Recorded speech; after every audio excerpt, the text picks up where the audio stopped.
أعوذ بالله من الشيطان الرجيم. I seek refuge with Allah from Satan the outcast. قل لا أجد فيما أوحي إلي محرما على طاعم يطعمه إلا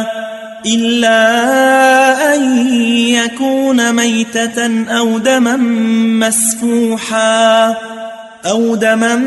مسفوحا أو لحم خنزير فإنه رجس أو فسقا أهل لغير الله به فمن اضطر غير باغ ولا عاد فإن ربك غفور رحيم.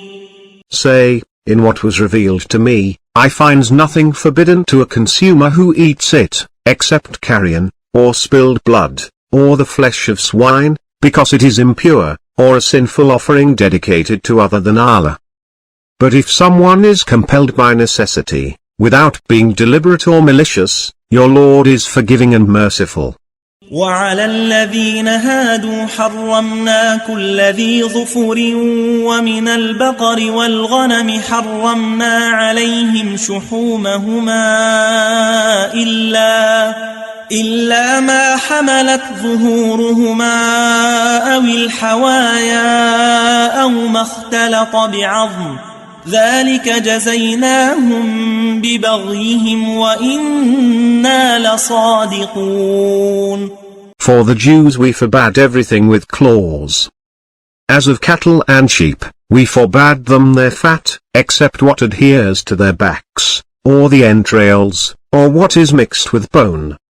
This is how we penalized them for their inequity. We are indeed truthful. فإن كذبوك فقل ربكم ذو رحمة واسعة ولا يرد بأسه عن القوم المجرمين. If they accuse you of lying, say, your Lord is possessor of infinite mercy, but his wrath cannot be averted from the guilty people.